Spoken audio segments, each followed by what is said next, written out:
Hi guys, it's Catherine, and today's Fangirl Freakouts video is about the TV show Stitchers on Freeform. So, if you don't watch the show Stitchers, you need to, right now. I'ma wait. You go watch all of Stitchers. All of it. Season 1, Season 2, whatever you can find. Just go. Then come back. Okay? Stop.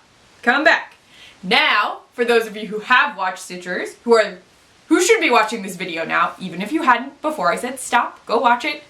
The show just ended its second season, and so far we don't know officially if we're getting a season 3 or not. So there's been this hashtag on Twitter, hashtag Stitchers Fans Voice. So what the hashtag is supposed to do is show how much fans appreciate the show, what they love about the show. It's a way to motivate Freeform and all those in control of the channel to approve a third season and to let us have more of the characters we love so much. So what's interesting about Stitchers is, unlike a lot of the shows on Freeform, it's only 10 episode seasons.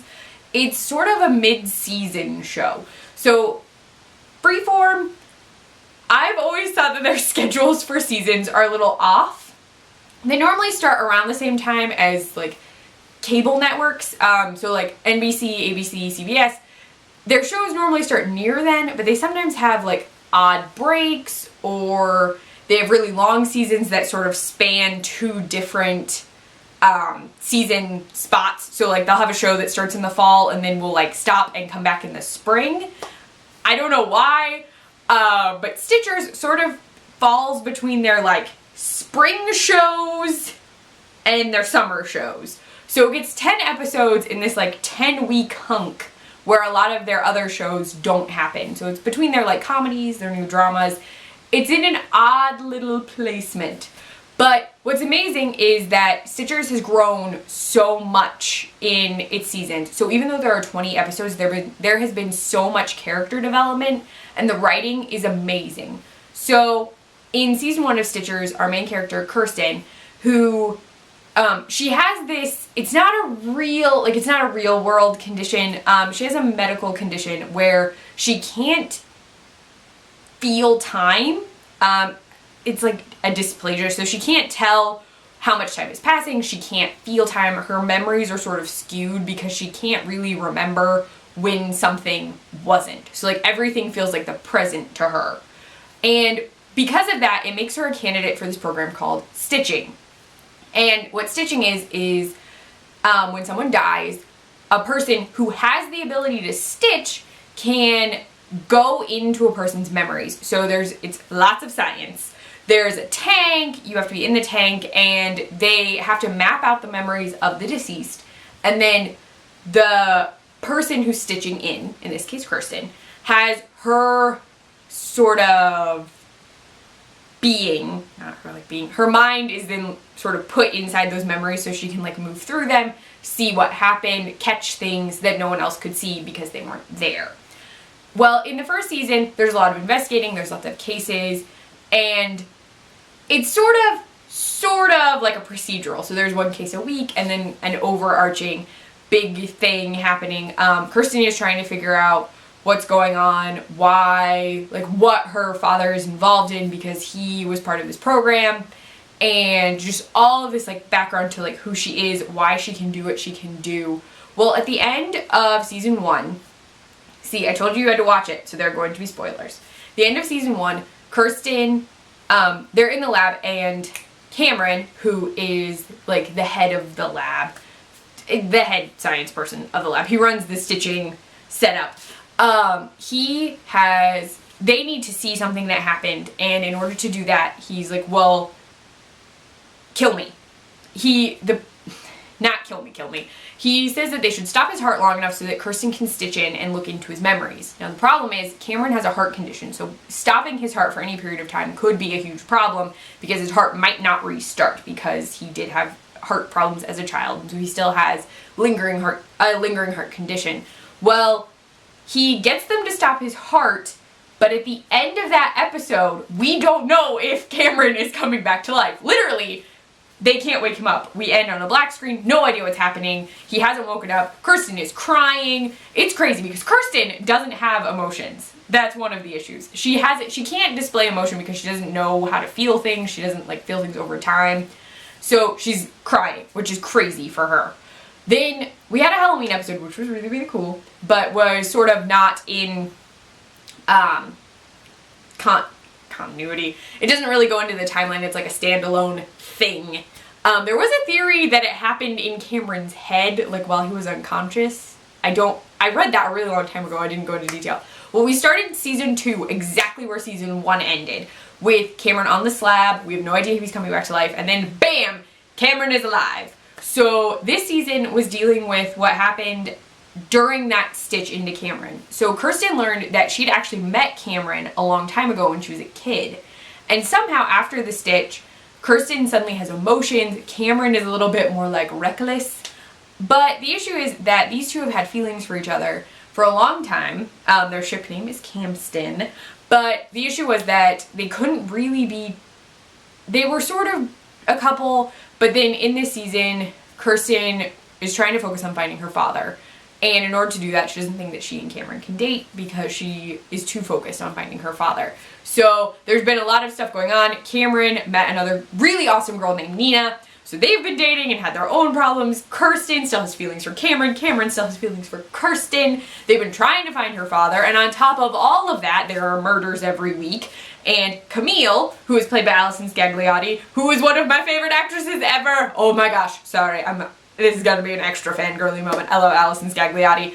She's awesome. I loved her in Warehouse 13. I really, really want her to play Cassie Hack still. So if someone wants to make a hack slash thing, she needs to be Cassie Hack, just an FYI. She even wrote the intro to one of my Cassie Hack graphic novels. Oh my gosh, I cannot talk. And I really want that to happen. So somebody, somewhere, please. Thank you. Not that you're really going to listen to me, but it would be great. Just FYI. She's in this. She wasn't originally part of the lab for all of season 1, but she becomes part of the lab. I frequently call her Queen of the Lab. I secretly think she holds everything together. And then Linus, who is Cameron's best friend and maps out all of the neural networks that Kristen stitches into. He's had stuff going on. Camille has been working on a secret project for Maggie to try and get information from a former ex-boyfriend of Kirsten's, Liam. Linus's father had a huge health scare, and we find him in the finale like dealing with the mortality of his father, and we see that possibly his father is not okay. There are lots of spoilers in this video. I'm really sorry. I'm just telling you all about the show. And then all of this stuff is happening. We've learned some things, like we've learned that Kirsten's father somehow like knows way more about her because he hacked into her brain. Yeah, with a crazy computer. He hacked in. He's been trying to get her to trust him, and she has a sister named Ivy. Her mom's alive. Yeah, lots of things have happened. Nina knows about Cameron's job. She wasn't supposed to know. She does not have clearance for this. Linus found out that his family knows about his job and they've known forever. But Linus's dad could be dying. And then at the very end of the episode, Kirsten is trapped inside her own brain because her father used an image of young Cameron to like trick her into trusting him. And then he put her in a memory with her mother and she doesn't want to leave. And so they were able to hack into the memory and give real world Cameron control of baby Cameron in the memory. And he tells Kirsten that they need her to come back, but she doesn't want to leave the happiness of this memory. So at the end of the episode, Kirsten is in her brain. Like, she hasn't come out yet. She's sitting in her tank, in her suit, in the memory, and Cameron is trying to get her to come back, and he says he will never leave her. And oh my gosh, we cannot end like this. Sorry, there was a lot of recapping. But okay, the writing is fantastic. That finale, superb. It was amazing. There were so many emotions, so many things. There were answers, but then those answers led to more questions, and you cannot end it like this. Freeform, come on. Please give Stitchers a 3rd season. The show is amazing. It has so many amazing characters. Camille, besides being played by my favorite actress, Allison Scagliotti, oh my gosh, I almost just didn't say her name, is also a bisexual character, which is so infrequent on television. That's amazing representation that we just need to have. Like, please, please leave her on the air. I also cannot lose another show with Allison Scagliotti in it. I've already lost Warehouse 13 and a number of other shows, but mostly Warehouse 13. Seriously, do not lose this show. Do not put it away. Do not put it on a shelf. Don't send it to the vault or whatever Freeform does with shows. Please give them more seasons. It's such a good show. Just the writing, the character development, it's all amazing. It's so great. The show is intense. Like, it's not even the sort of thing that I'm used to seeing on Freeform. That sounds awful, but it's something so much more, like, diverse and more, I feel, slightly family friendly. Because a lot of the shows on Freeform are either, like, super comedy or kind of, like, dramatic. Like, their new summer programming, While Looking Awesome, is pretty dramatic and not the sort of thing that I would really watch with, like, my parents. But my parents, who are in a completely different age demographic for watching than I am, really love Stitchers, and I love Stitchers. So it's sort of a show that can bring in a lot of diverse people and a larger watching, that's the wrong word, but a bigger watching demographic. It brings in more demographics. There we go, I knew I'd remember the words. But I think Stitchers appeals to a lot of people, and I really hope that Freeform keeps it on the air. I think it's a show that needs to exist. We need answers, the fans of Stitchers.